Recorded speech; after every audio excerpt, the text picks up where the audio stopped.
الرحمن الرحیم۔ السلام علیکم ورحمۃ اللہ وبرکاتہ۔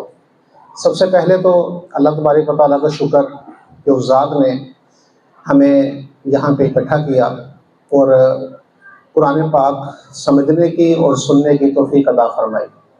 اس کے بعد انتظامیہ کا شکریہ کہ جنہوں نے اتنے خوبصورت انداز میں پورا مہینہ اس پروگرام کو لے کر چلے، قرآن فہمی کو عام کرنے کے لیے کوششیں کی، یہ سب لائق تحسین ہے۔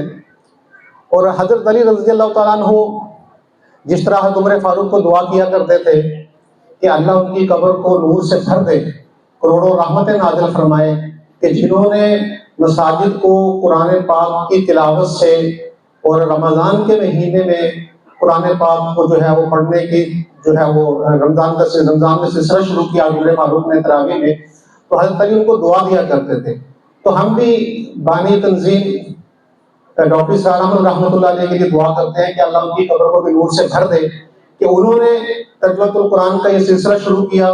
ہمارے ملتان میں 12 مقامات ہیں جہاں پر یہ دورہ قرآن مکمل ہوا، اور اسی طرح پورے پاکستان میں یہ سلسلہ ہے۔ تو ڈاکٹر صاحب کی یہ کاوش، ڈاکٹر صاحب کی یہ کوششیں لائق تحسین ہیں، اور ہم دیکھتے ہیں کہ نوجوانوں کی ایک بہت بڑی تعداد قرآن کے پاک کے ساتھ جڑ رہی ہے، قرآن پاک کو سمجھ رہی ہے۔ یہ ایک بہت بڑا کام ہے اور منفرد کام ہے پاکستان میں جو پہلی مرتبہ یہ کام شروع کیا گیا۔ یقیناً اس سے قرآن پاک سمجھنے میں اور اس پر عمل کرنے میں آسانی بھی ہو رہی ہے، اور ہماری جو نوجوان نسل ہے وہ بڑی تعداد میں قرآن پاک کے ساتھ منسلک ہو رہی ہے۔ یہ سب لائق تحسین ہے۔ اللہ ڈاکٹر صاحب کی قبر کو نور سے بھرے اور توڑے رحمت نازل فرمائے، اور ہمیں قرآن پاک کو سمجھ کر اس پر عمل کرنے کی توفیق عطا فرمائے۔ السلام علیکم۔